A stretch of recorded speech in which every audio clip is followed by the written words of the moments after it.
The Arctic region has become an important region now. I mean, this is rather a recent thing.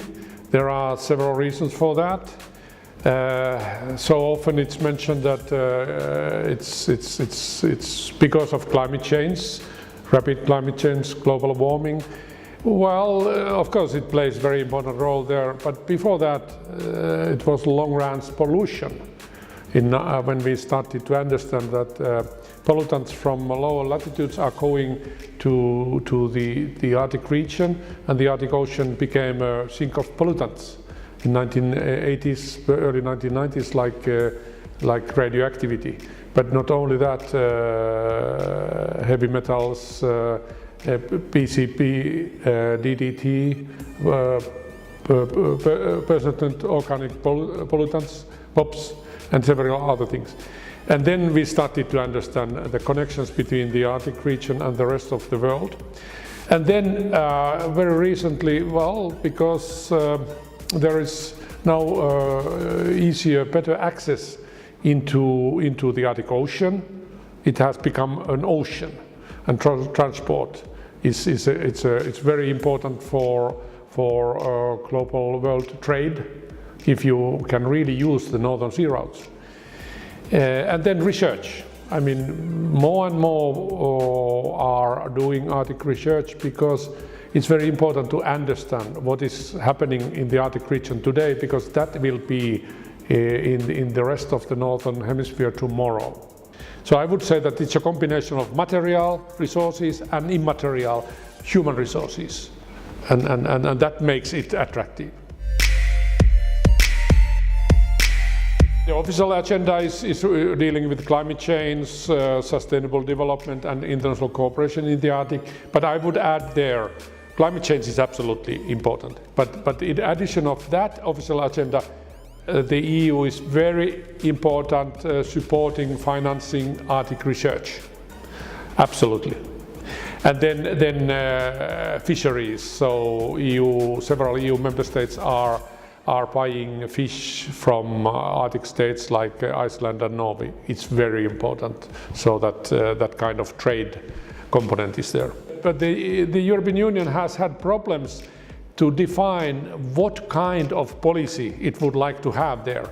What is the most important thing in the Arctic? Now they are a little bit hesitating what they would like to have. Would they like to come and dominate the discourse, dealing with how to use the resources, what kind of governance you have there? But then the Arctic actors would say that, why are you coming here? Because we are already here, we know what to do. And then, of course, there are 3 EU member states who are also among the Arctic states, Finland, Sweden and Denmark. So what is their role? And I think that Finland is the most active there among these 3 countries, trying to make the EU to become an Arctic actor. Finland has tried to define that the EU is a global Arctic actor.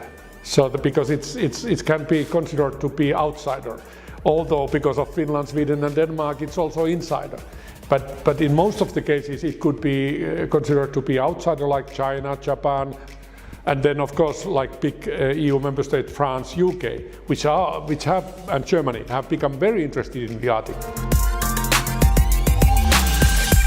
There has been some changes in the EU policy on the Arctic region. So 2012 policy by the EU Commission was trying to have this kind of holistic approach, emphasizing knowledge on a sustainable way of utilizing resources, and connecting that with the changes like climate change in the Arctic.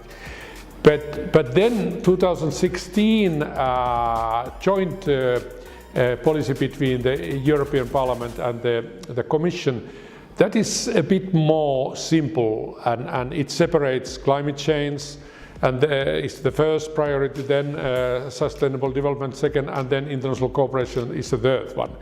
And it's, of course, you can wonder why so, because the earlier version was more sophisticated. But maybe they were a bit afraid that they were interpreted to become and try to control the region and the discourse and impact too much the discourse, how to use resources there and what kind of governance you might have there. So maybe that was some sort of self-censorship. Of course, EU and EU Commission particularly is very, very disappointed that the EU didn't have the status of permanent observer of the Arctic Council in 2013 ministerial meeting. But I'm thinking that there is still a big interest toward the EU among the Arctic actors. If only EU has patience and would like to cooperate, but not ask any special status or position there, because most probably EU will not have that.